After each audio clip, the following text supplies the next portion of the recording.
Open access is free, immediate, online availability of research articles with full reuse rights.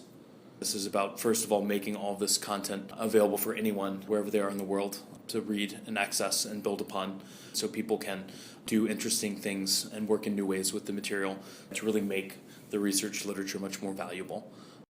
The history of the model is really publishing scientific manuscripts, especially ones with complex, detailed color figures, was expensive. And so if you wanted your article distributed broadly and widely, you sent it to one of these journals, and then, they would manage the review process and the communications with reviewers and revisions, and eventually something would be accepted, and they handled the typesetting and the printing and the distribution of your scientific work. And it worked. It worked great. Science progressed pretty well, and it became, a good way to distribute scientific papers. And what's changed is, really two things, in essence. First is digitization. You can now do everything electronically instead of printing it. And the second is that the journals started ratcheting up the price of subscriptions to many of their journals.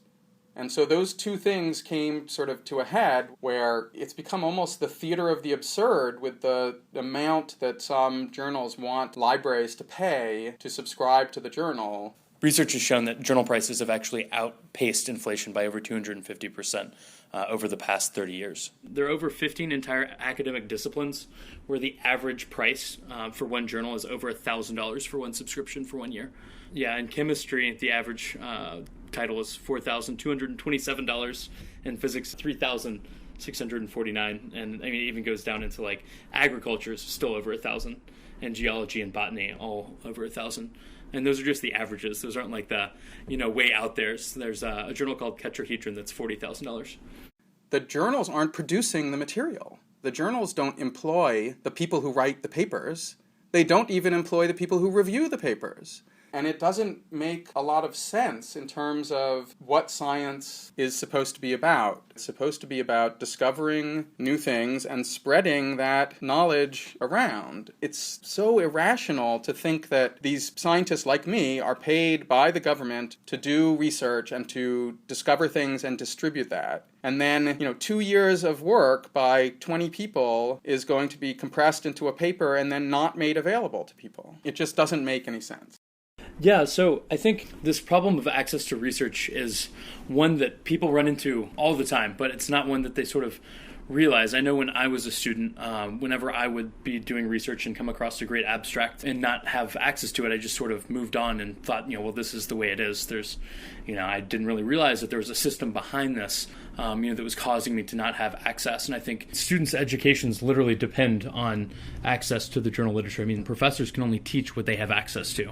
If you look at less wealthy countries, like low and middle income countries, they really, really struggle to get access. And, so that's a real impediment that prevents researchers in those countries from being able to contribute fully or do world-class research. I was not, even with this lack of access, and even with my brother starting the Public Library of Science, I wasn't convinced. I didn't understand why this was a big deal. And then we had a family medical emergency, and I was up at 3 in the middle of the night in a hospital next to my wife in the hospital room, surfing the web on the crappy hospital wireless internet.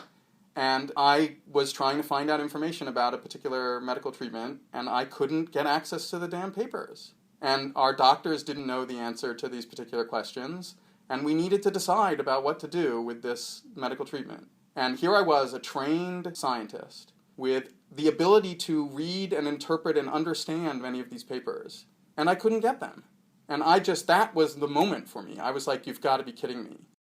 Here's what the problem comes down to in most cases. And because in the hospital room, I bought dozens of articles. The problem is that you don't know which article is relevant until after you pay for it. The abstracts don't always make it clear what is contained in the paper. So there was no return policy, right? I couldn't buy it and then say, this is wrong, I'm giving it back. So now are you going to spend $1,200 to just find out if possibly they're relevant? If you do that every day, you're in a big hole.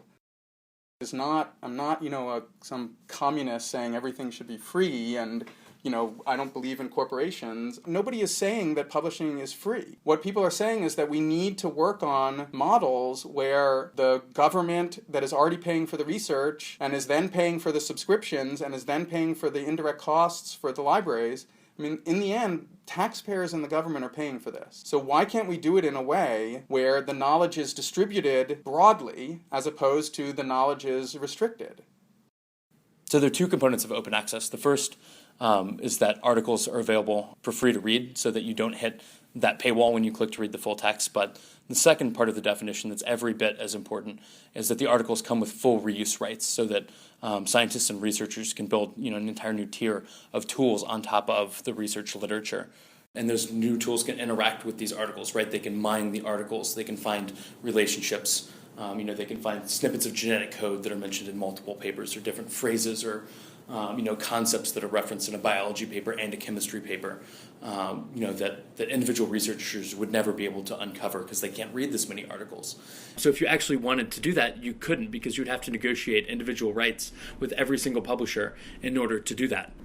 In an open access world, all this information would be open on the internet for free, and people would have unrestricted rights, to do that kind of data mining. I think the main impediment is the incredibly slow movement of scientific cultural practices. I mean, I think, scientists, despite being great explorers in terms of knowledge, are sort of very conservative in terms of changing their practices. Lots of the community says, oh yeah, I support openness, but I want a Nature paper. That sort of reliance upon, impact factor and the name of the journal does allow some journals to not respond to the community pressure towards openness.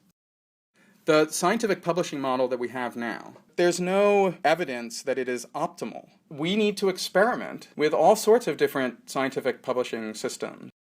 Corporations may figure that out before governments do. I'm very open to whoever is going to come up with creative solutions to these issues. I view it much more as scientists and scientific publishers are slow to change. Some of them are going to be left in the dirt because openness is clearly the future, and the creative ones are going to survive. It's really important that graduate students, start these conversations with their research teams, their PIs, just let them know that it's something that they care about. And, there's a real benefit to researchers, to graduate students by doing this, right? Because the more people that see your work, the more people can build upon it and they'll cite you. It's not just good for the person that can read your paper, it's also good for you. I believe that scientific knowledge spreads and increases best if there are no restrictions on access to the knowledge that has been generated in other places. I want the discovery of new scientific knowledge to happen faster, and openness helps accelerate that. Even if, for your own reasons, you need to publish in a subscription journal, there is this other option that even if you don't publish in an open access journal, that you can still make, the text of the article itself freely available so that people can at least read it and get access to it.